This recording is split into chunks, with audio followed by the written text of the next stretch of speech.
को से तुरंत अग्री करिले गोटे आमे कहलु से रूम भितरे आमे आज जिलापाल आउ एसपी को दाबी पत्र देचु चामेली ओझा को न्याय दबा पाई जो थे कि सेठी चामेली जहाँ जहाँ मते कहिसंती सेटा मध्ये मु कम्युनिकेट करिली से रूम बाहर जो लेडी ऑफिसर पुलिस ऑफिसर माने अछंती तांकर देहरे बॉडी कैमरा लगेइचंती से कैमरा नहीं के रूम भीतर को भी आछंती सेटाकू अटकायला से भी राजी हेले रूम भीतर को जिबे नाही तांकर फोन जोड़ा कि पुलिस कस्टडी रे अछि ताकू मध्य राजी हेइचंती कि तांको बापा जाई कि क्लेम कले बापा हाथ रे तांको फोन दिया हबो आउ मु कहिछि कि जो मानकर सोशल मीडिया रे प्रमाण बुलुची जो माने तार फोन छड़ेचंती दुर्व्यवहार करिचंती सेमानंको तुरंत अरेस्ट करा जाओ विदाउट एनी डिले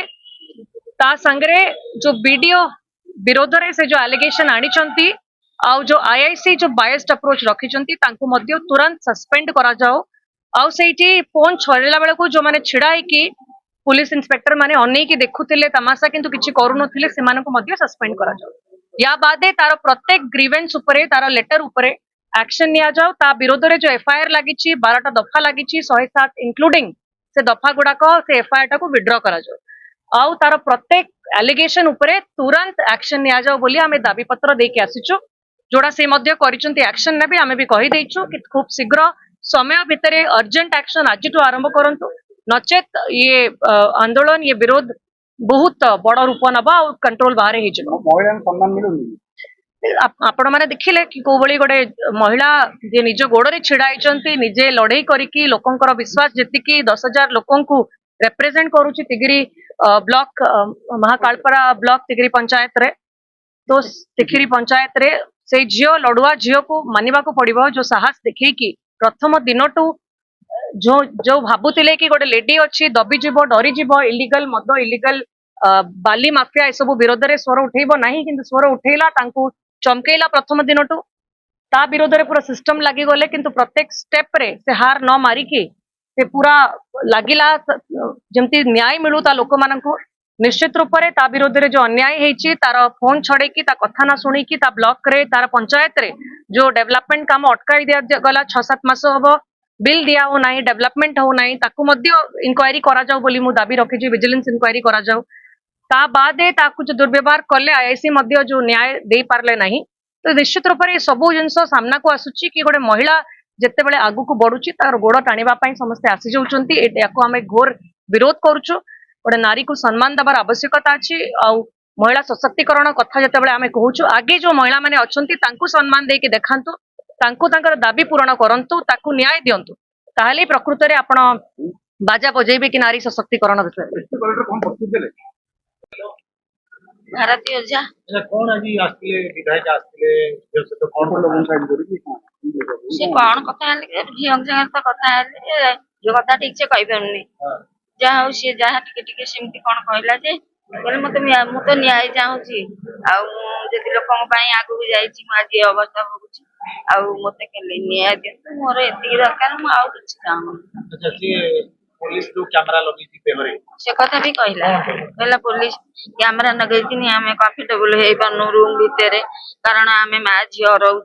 आउ तो कहीं ना किंतु ता भीतर से कैमरा लगे रखिछंती आउ हमको भल लागुनी से गुड़ाक आपण टिके कौन करेंगे आज झियो देह केमती टिके प्रकार अच्छी आगो अपेक्षा टे भलो टिके भल ट्रीटमेंट करछिनी डॉक्टर माने बहुत भल ट्रीटमेंट कर पुलिस 24 घंटा नजर हां सब बेले नजर बंदी रे रही जाई आज पुलिस मित्र बाबू छाडू रज संक्रांति और एंदी रज पाळुची आ पुलिस पानी बिजली छाडे रज कौन पालिबो सी जेतेबेले मरण संगे संघर्ष करूची मेडिकल बेड रे पड़ीकरी रज पालिबा संभावना ता कतरे कौन अछि काली गोटे ड्रेस कांदी कांदी गोटे ड्रेस आनी कुआरी छुआटा झियोटा केते नाची थांता खेली थांता दोली खेली थांता रज मौज करथांदा किंतु आज से मेडिकल भीतर भर्ती होईची सेति पई गोटे ड्रेस ता भी नै आस्ते तो काली सेमती उठेगिरी से सेई ड्रेस पिनथला 4-6 दिन ला किंतु काली से ड्रेस ता पिंधि दे से ड्रेस ने आ जा होता मन तो टिके खुशी आनी परची मा नुआ ड्रेस ता आंची मु पिंधि छी ନାଇଁ ନାଇଁ ଛାଡୁ ନଥିଲେ ତ ଏବେ ନା ମୁଁ ଆସି କହିବାରୁ ମୋ ଝିଅକୁ ଯାଇକି ନାତିକି ଛାଡିକି ନେଇକି ଗଲି। କଣ ଦାବି କରୁଛନ୍ତି? କଣ ଆଉ ଦାବି କରିବୁ ତ ଆମେ ସେୟା ଦାବି କରୁଛୁ ଯାହା ଯୋଉଠି ଯାହା ହେଇଛି ଆପଣ ମାନେ ତ ମିଡିଆ ସୋସିଆଲ ସବୁଥିରେ ତ ଦେଖିଛନ୍ତି ଆପଣ ମାନେ ତ ସାହାଯ୍ୟ ସହଯୋଗ କରୁଛନ୍ତି କିନ୍ତୁ ତାକୁ ନ୍ୟାୟ ମିଳିବା ଆବଶ୍ୟକ।